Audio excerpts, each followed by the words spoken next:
Alhamdulillah, hanya milik Allah saja segala pujian dan sifat kesempurnaan. Salawat serta salam semoga senantiasa Allah limpahkan kepada Nabi kita baginda Nabi Muhammad sallallahu alaihi wasallam beserta keluarga dan sahabat-sahabatnya. Dari Jumat ke Jumat, dari mimbar ke mimbar, tidak ada pesan yang paling utama kecuali pesan takwa. Marilah kita senantiasa bertakwa kepada Allah, menjalankan perintah-perintahnya dan menjauhkan larangan-larangannya. Dan diantara perintah-perintah Allah adalah menjalin hubungan baik kita dengan saudara kita. Lebih-lebih di akhir bulan Syawal ini, marilah kita saling meminta halal, kita saling meminta maaf dengan sesama kita. Marilah kita berhalal bihalal. Hadirin rahimakumullah, halal bihalal adalah sebuah konsep yang diciptakan oleh Kiai Haji Wahab Hasbullah, seorang ulama dan pemimpin Nahdlatul Ulama, pemegang tongkat estafet Nahdlatul Ulama setelah Hadratus Syekh Kiai Haji Hashim Asy'ari pada kira-kira dekade tahun 1960-an. Halal bihalal merupakan tradisi asli Islam yang hanya ada di Nusantara. Bisa kita katakan ini adalah tradisi Islam Nusantara. Halal bihalal adalah tradisi saling meminta dihalalkan, saling meminta maaf antara sesama muslim. Dosa-dosa adalah sebuah keharaman. Meminta halal artinya meminta agar dosa-dosa antara sesama kita dihalalkan, dalam arti dimaafkan. Meskipun halal bihalal adalah tradisi Islam Nusantara, namun ini memiliki akar yang kuat pada hadis, memiliki akar yang kuat pada sunnah Nabi Muhammad sallallahu alaihi wasallam. Dalam kitab sahihnya, Imam Bukhari meriwayatkan sebuah hadis bahwasannya Rasulullah sallallahu alaihi wasallam bersabda, "Man kanat lahu madlamatun li akhihi min 'irdihi aw syai'in ghairihi falyatahallalhu minhul yaum." Kata Rasulullah, siapa yang pernah berbuat zalim, siapa yang pernah berbuat aniaya atau kesalahan terhadap kehormatan saudaranya atau sesuatu yang lain apapun itu, hendaklah dia meminta kehalalannya, dalam arti meminta maaf pada saudaranya di hari ini.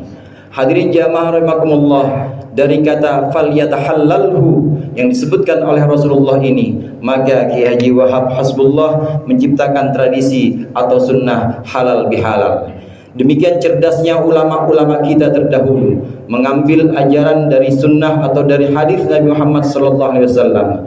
Lebih dari itu, lebih dari sekedar maaf-memaafkan, halal bihalal menuntut kita saling menjaga hubungan harmonis antara sesama muslim, saling mempererat silaturahim hingga terjalin kebaikan yang berkelanjutan dan kemaslahatan untuk kita bersama di kota kita ini, bahkan di Indonesia, di negeri kita yang tercinta ini. Silaturahmi yang terjalin ini akan memperpanjang usia kita, akan membukakan pintu-pintu rizki untuk kita semua. Rasulullah sallallahu alaihi wasallam bersabda, "Man ahabba ayyubsatalahu fi rizqihi wa yunsalahu fi atharihi falyasil rahimahu." Kata Rasulullah, siapa yang ingin dilapangkan rizkinya dan dikenang baik oleh manusia, maka hendaklah dia bersilaturahim, maka hendaklah dia menyambung tali persaudaraan. Ini yang pertama. Hadirin rahimakumullah, yang kedua, kita masih berada di bulan Syawal, di akhir-akhir bulan Syawal tahun 1444 Hijriah. Bulan Syawal adalah mikot zamani atau batas waktu di mana jamaah haji boleh berniat melakukan haji atau ihram. Syawal, Dzulqa'dah dan sebagian Dzulhijjah adalah waktu-waktu di mana ibadah haji mulai dilaksanakan. Jika umroh kita bisa laksanakan kapan saja, di seluruh waktu dalam setahun kita bisa melakukan umroh. Namun haji hanya boleh dijatuhkan di bulan-bulan tertentu. Allah Subhanahu wa taala berfirman, "Al-hajju asyhurum ma'lumat." Haji itu ada di bulan-bulan tertentu. Yang dimaksud bulan-bulan tertentu ini adalah sekarang di bulan Syawal, kemudian bulan Dzulqa'dah dan sebagian di bagian awal bulan Dzulhijjah. Jamaah rahimakumullah, ada banyak keutamaan haji dan umrah. Salah satunya dalam sabda Rasulullah sallallahu alaihi wasallam, beliau menyebutkan al-umratu ilal umrati kaffaratul lima bainahuma. Wal hajjul mabrur laisa lahu jazaa'un illal jannah. Kata Rasulullah, umrah ke umrah berikutnya adalah penghapus dosa antara kedua umrah itu. Dan haji mabrur, tidak ada balasan bagi haji mabrur kecuali surga. Hadis riwayat Imam Malik dalam kitab Muwatta'nya. Kalau umrah, dengan umrah kita bisa menjadi penghapus dosa. Kalau umrah menjadi kafarah untuk kita, maka haji mabrur tidak hanya menghapus dosa kita, tapi balasannya haji mabrur adalah jaminan masuk ke surganya Allah. Harus surga balasannya bagi haji yang mabrur. Dalam pembahasan lain, satu waktu seorang sahabat yang bernama Amr bin As bercerita bahwa ketika Amr bin As diberi hidayah oleh Allah, diketuk pintu hatinya untuk masuk agama Islam, maka Amr bin As langsung mendatangi Rasulullah. Amr bin As kemudian berkata kepada Rasulullah, "Ya Rasulullah, berikanlah syarat kepadaku." Rasulullah balik bertanya, "Syarat apa wahai Amr yang kamu maksud?" Amr bin As kemudian menjawab, "Agar aku diampuni oleh Allah." Maka Rasulullah SAW menjawab dengan menegaskan, "Wahai Amr bin As, ketahuilah bahwa Islam menghapus dosa-dosa yang pernah ada. Hijrah membersihkan dosa-dosa yang pernah tertoreh sebelumnya. Demikian juga haji, ini juga menghapus dosa-dosa yang pernah ada sebelumnya." Kemudian yang ketiga yang perlu kita ketahui bahwasannya ada banyak rahmat, ada banyak kasih sayang Allah untuk kita sekarang ini. Ada banyak kesempatan dan peluang untuk kita yang belum berangkat umroh, untuk kita yang belum berangkat haji. Peluang dan kesempatan untuk bertaqarrub, untuk mendekatkan diri kepada Allah, antara lain adalah dengan berzikir dan senantiasa mengingat Allah. Berzikir dan mengingat Allah membuat hati kita tenang. Allah Subhanahu wa taala berfirman, "Wadz-dzakirina Allaha katsiran wadz-dzakirat, a'addallahu lahum maghfiratan wa ajran 'azima."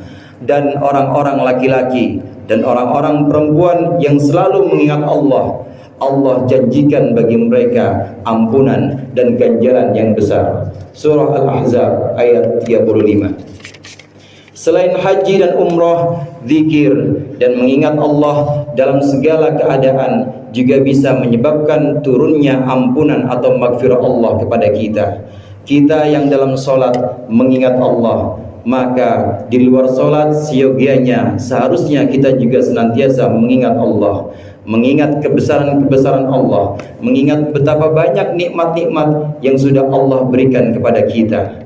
Zikir dan mengingat Allah juga membuat hati tenang. Ala bidzikrillahi tatmainnul qulub. Ketahuilah bahwasannya dengan mengingat Allah, dengan berzikir, maka hati kita menjadi tenang. Hati kita menjadi terbebas dari kegalauan dan kegelisahan. Jika hati tenang dari kegalauan dan kegelisahan, maka hati kita menjadi terang. Jika hati terang dan tenang, maka tidak ada kesulitan kecuali kita mampu untuk mengatasinya. Allah Subhanahu wa taala berfirman, "Alladzina amanu wa tatma'innu qulubuhum bi dzikrillah. Ala bi dzikrillahi tatma'innul qulub." Orang-orang yang beriman dan hatinya menjadi tenang sebab mengingat Allah. Ketahuilah, dengan mengingat Allah, hati menjadi tenang. Hadirin jamaah rahimakumullah, zikir dan mengingat Allah menjadi tajul mukminin, menjadi anggota untuk orang-orang mukmin. Tidak ada menjadi mahkota untuk orang-orang mukmin. Tidak ada satu tempat ataupun satu waktu bagi orang mukmin melainkan untuk mengingat dan berzikir atas kebesaran-kebesaran Allah. Dalam sebuah hadits qudsi, Rasulullah sallallahu alaihi wasallam bersabda bahwasannya Allah Subhanahu wa taala berfirman, "Ana inda dhanni 'abdi bi wa ana ma'ahu idza dzakarani. Fa idza dzakarani fi nafsi dzakartuhu, fa idza dzakarani fi nafsihi dzakartuhu fi nafsi, wa idza dzakarani fi mala'in dzakartuhu fi mala'in khairin minhu." Allah berfirman dalam sebuah hadits qudsi bahwasannya aku sesuai dengan dugaan atau sangkaan hambaku kepadaku. dan aku selalu bersamanya ketika hambaku mengingatku. Jika hambaku mengingatku seorang diri, maka aku akan mengingatnya dalam kesendirianku. Jika hambaku mengingatku di dalam keramaian, maka aku akan mengingatnya di keramaian yang lebih baik dari keramaian tempat dia mengingatku. Hadis riwayat Imam Bukhari dan Imam Muslim yang sudah tentu adalah hadis sahih. Dari hadis ini ada beberapa pelajaran yang bisa kita ambil. Yang pertama, bahwa dugaan kita, sangkaan kita atau dzan kita kepada Allah menjadi penentu ketetapan Allah kepada kita. Kita yang menduga baik kepada Allah, kita yang berhusnuzan kepada Allah, bahwa Allah akan memberikan kita kemudahan, Allah akan memberikan kelapangan rizki kepada kita, maka Allah akan memberi kita kemudahan dan kelapangan rizki sesuai dengan zon kita, sesuai dengan dugaan kita. Sebaliknya, seseorang yang berburuk sangka, seseorang yang suuzon terhadap Allah, maka Allah sesuai dengan sangkaan buruknya kepada orang tersebut. Kemudian yang kedua yang bisa kita ambil dari hadis ini, bahwasannya Allah selalu bersama orang-orang yang mengingatnya. Jamaah rahimakumullah, kebersamaan ini adalah kebersamaan yang sifatnya lazim. Jika kita mengingat Allah, maka pasti Allah mengingat kita. Jika seseorang tidak mengingat Allah, jika seseorang lalai dan lupa kepada Allah, maka ketahuilah Allah juga tidak akan memperdulikannya. Na'udzubillah, tsumma na'udzubillah. Kemudian yang ketiga yang bisa kita ambil dari hadis qudsi ini, jika kita mengingat Allah seorang diri, jika kita mengingat Allah dalam hati kita saja, dalam benak kita yang paling dalam kesendirian kita, maka Allah akan mengingat kita dalam kesendiriannya. Jika kita mengingat Allah dalam keramaian, mengingat Allah dalam majlis-majlis Jumat seperti ini, dalam majlis-majlis zikir dan dalam majlis-majlis ta'lim kita mengingat Allah, maka Allah akan mengingat kita dalam satu keramaian yang lebih baik dibanding majlis-majlis yang ada di dunia ini. Mudah-mudahan kita bisa berzikir, kita bisa mengingat Allah dalam banyak keadaan, sehingga Allah memberikan kemenangan kepada kita. A'udzu billahi minasyaitonir rajim. Bismillahirrahmanirrahim. Ya ayyuhalladzina amanu idza laqitum fi'atan fathbutu wadhkurullaha katsiran la'allakum tuflihun. Wahai orang-orang yang beriman, ketika kalian bertemu sekelompok orang, maka tetaplah teguh dan perbanyaklah mengingat Allah, berzikir kepada Allah agar kalian memperoleh kemenangan.